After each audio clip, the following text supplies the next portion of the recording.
I'm Joe Chile. You can listen to me mornings on the Big Weck. Joining us on the Big Weck's Buffalo on the Rise is Kelly Clem. Kelly, it's great to have you with you. We're old friends. Yes. I don't want to say old friends. There you go. Not yet. Even though my hair is starting to change. You look great. You are the VP of Clinical Education, correct? Correct. VP yes. of Clinical Education.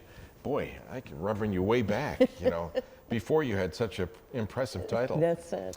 We're talking about Hospice Buffalo. And, there was something that was interesting that I found out on my own because my mom was under hospice care for the final year or so of her life. And I used to think, and this is a prejudicial thing for me, I used to think of hospice in a negative way. I thought it was Sure. end of life. Sure. And, when someone said, your mom could qualify, actually your mom could qualify for hospice care, and I was like, no. But then once we learned, because hospice actually educated us and educated my mom as to what hospice is all about. And it was like an epiphany for me. Sure. It was just a real awakening. Sure. So tell us the difference between hospice and palliative care. Okay, so hospice is a Medicare benefit that was created back in the late 60s, early 70s. And it basically said that there are people who are in hospitals or are people who are struggling at home in their end of life journey, meaning that the last phase of their terminal condition, be it cancer or congestive heart failure, and they need specialized help. They need people who understand the physical, emotional, and spiritual needs of the patient and the family. So Medicare created this program. Anybody can qualify for it. And we're basically there to make sure that all of the things that rear their ugly head when someone is diagnosed with a terminal condition and they're at the end, that's taken care of. Medicare defines that as a 6-month or less prognosis as long as the disease follows its normal course. As you said, your mother was in program for a year.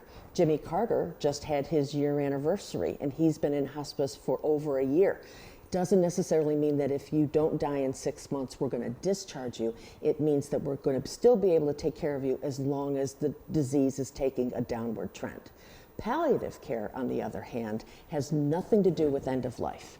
Palliative care says if you have a condition or a disease and you have symptoms, you're short of breath, you're fatigued, you have pain, you're constipated, you're just not feeling yourself, that we can come in as palliative care professionals and manage those symptoms while you're still seeing your doctors, still getting curative therapy, still getting treatment. So both take care of the same issues, but one is for at the time of diagnosis of a chronic progressive disease, and the other is for the last stage of that chronic disease. Now, the thing that's important, and I want people to realize here, it's not just about the patient. It's about the family too. Tell us a little bit about that. Absolutely. I always say, patients we can take care of and we don't have any issues with that because symptom management is really our thing.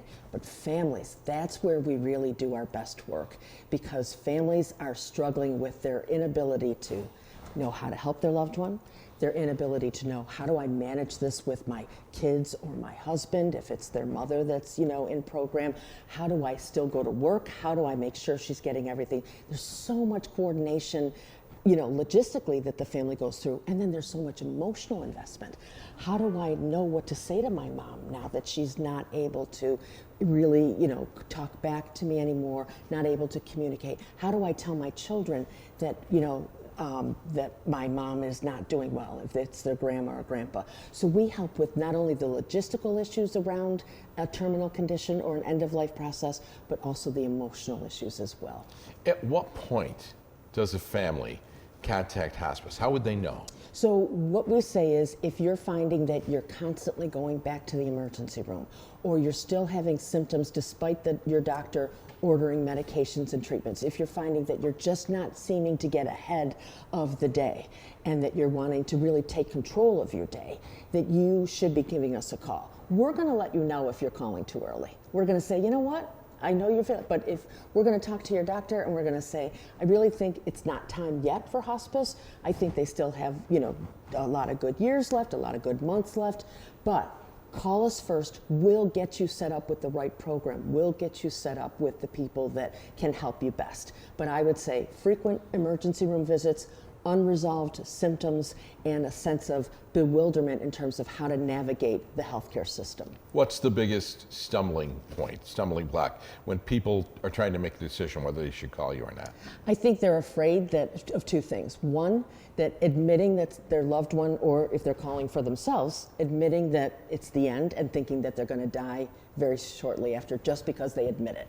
You don't die just because you acknowledge and accept the realization that things are not going the way you thought they were. Okay. The other piece is that people are afraid, of morphine. They're afraid of Ativan. They're afraid of certain drugs that they think hospice uses to hasten death. And I've worked for hospice for almost 30 years, and I can tell you we don't do that. If anything, at the end of life, we're taking medications away oftentimes. But people have a stigma around the drugs that we use, and I can tell you that there's many patients in program who aren't on any narcotics at all. But we use the lowest doses possible to make sure that you're comfortable, but we don't hasten death in any way, shape, or form. In our last 30 seconds or so, what do you want people to walk away from from the TV show today knowing?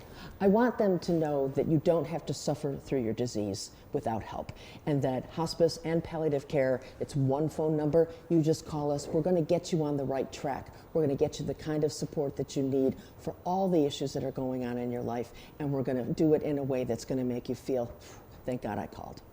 Kelly Clem, thank you very much. Awesome, thank you. For more information and answers to your questions, contact Hospice Buffalo by calling 716-686-8077 or go to hospicebuffalo.com. Sponsorship and promotional considerations for the preceding segment was provided by the following.